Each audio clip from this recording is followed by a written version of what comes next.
ಎಲ್ಲ ಧ್ಯಾನ ಮಿತ್ರರಿಗೂ ಆತ್ಮೀಯ ನಮಸ್ಕಾರಗಳು.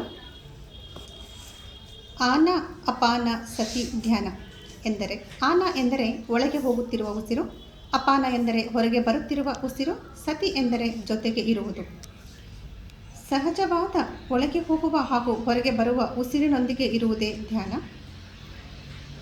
2500 ವರ್ಷಗಳ ಹಿಂದೆ ಭಗವಾನ್ ಬುದ್ಧ ಅವರಿಂದ ಕಂಡುಹಿಡಿಯಲ್ಪಟ್ಟಂತಹ ಶ್ವಾಸ ತಂತ್ರಜ್ಞಾನವೇ ಆನ ಅಪಾನ ಸತಿ ಧ್ಯಾನ.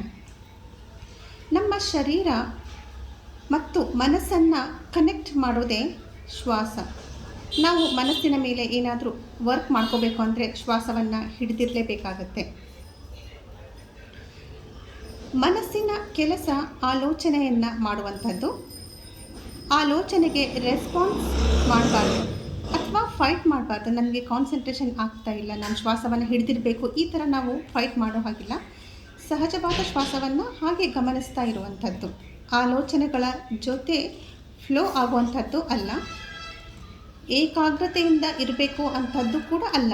ಸಹಜ ಉಸಿರಾಟವನ್ನು ಗಮನಿಸ್ತಾ ಇರೋದೇ ಧ್ಯಾನ. ಬಾಯಲ್ಲಿ ಮೌನ, ಮನಸ್ಸು ಸಂಪೂರ್ಣ ಶೂನ್ಯ.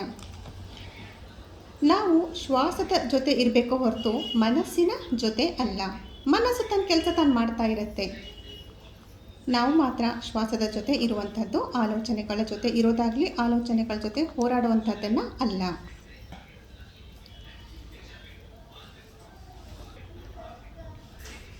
ನಾವು ಶ್ವಾಸವನ್ನು ಗಮನಿಸಬೇಕು ಹೊರತು ಏಕಾಗ್ರತೆಯಿಂದ ಇರುವಂಥದ್ದು ಅಲ್ಲ. ನಮ್ಮ ವಯಸ್ಸು ಎಷ್ಟು ಇರುತ್ತೋ ಅಷ್ಟು ನಿಮಿಷಗಳ ಕಾಲ ಪ್ರತಿನಿತ್ಯ ನಾವು ಧ್ಯಾನವನ್ನು ಮಾಡಬೇಕು. 1 ವಾರ ಅಂದರೆ 7 ದಿನಗಳಿಗೊಮ್ಮೆ ಅದನ್ನು ಗ್ರ್ಯಾಜುವಲಾಗಿ ಹೆಚ್ಚು ಸಮಯವನ್ನು ಹೆಚ್ಚಿಸ್ಕೊಳ್ತಾ ಸಾಧನೆಯನ್ನು ಮಾಡಬೇಕು. 7 ದಿನ, 7 ನಂಬರ್ ತುಂಬ ಇಂಪಾರ್ಟೆಂಟ್ ಇದೆ ನಮ್ಮ ಒಂದು ಬ್ರಹ್ಮಾಂಡದಲ್ಲಿ ಅಂತಲೇ ಹೇಳ್ಬೋದು. ಅದಕ್ಕೆ ತುಂಬಾ ಪ್ರಾಶಸ್ತ್ಯ ಇದೆ 7 ನಂಬರ್ಗೆ. ಬಿಗಿನರ್ಸ್ಗೆ ಬೆಳಗ್ಗೆ ಧ್ಯಾನ ಮಾಡುವುದು ತುಂಬ ಒಳ್ಳೆಯದು, ಮತ್ತು ರಾತ್ರಿ ಕೂಡ ಮಾಡಬೇಕು. ಬ್ರಾಹ್ಮಿ ಮುಹೂರ್ತದಲ್ಲಿ 3 ರಿಂದ 4 ಗಂಟೆ ಏನು ಸಮಯ ಇರುತ್ತೋ ಆ ಒಂದು ಸಮಯವನ್ನು ನಾವು ಧ್ಯಾನಕ್ಕಾಗಿ ಮೀಸಲಾಗಿಟ್ಟರೆ ತುಂಬ ಒಳ್ಳೆಯದು. ನಮ್ಮ ಸಾಧನೆ ತುಂಬ ತೀವ್ರತರವಾಗಿ ನಾವು ಸಾಧನೆಯನ್ನು ಮಾಡಿಕೊಂಡು ಹೋಗಬಹುದು. ಧ್ಯಾನದಿಂದ ಆತ್ಮಶಕ್ತಿ ಹೆಚ್ಚಾಗುತ್ತೆ. ಹೇಗೆ ದೇಹಕ್ಕೆ ಶಕ್ತಿ, ಮನಸ್ಸಿಗೂ ಶಕ್ತಿ ಅಂತ ಇದೆಯೋ ಹಾಗೆಯೇ ಆತ್ಮಕ್ಕೂ ಕೂಡ ಶಕ್ತಿ ಅನ್ನುವಂಥದ್ದು ಇರುತ್ತೆ. ಆ ಶಕ್ತಿಯನ್ನು ನಾವು ಧ್ಯಾನ ಮಾಡೋದ್ರ ಮೂಲಕ ಹೆಚ್ಚಿಸ್ಕೊಳ್ಬಹುದು. ಧ್ಯಾನವನ್ನು ಮಾಡ್ತಾ ನಾವು ನಮ್ಮ ಆತ್ಮಶಕ್ತಿಯನ್ನು ಹೆಚ್ಚಿಸ್ಕೊಳ್ಳೋದ್ರ ಜೊತೆಗೆ ದಿವ್ಯ ದೃಷ್ಟಿಯನ್ನು ಕೂಡ ನಾವು ಉತ್ತೇಜನಗೊಳಿಸ್ಕೊಳ್ಬಹುದು.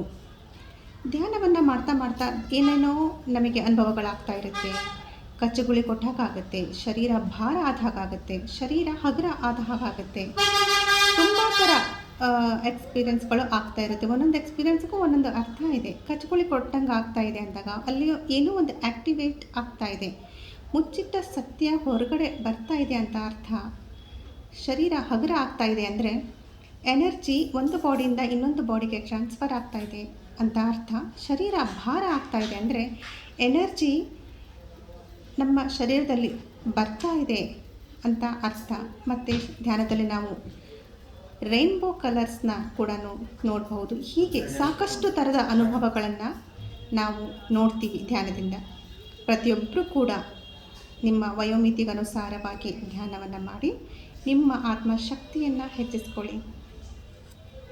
ನಮಸ್ತೆ.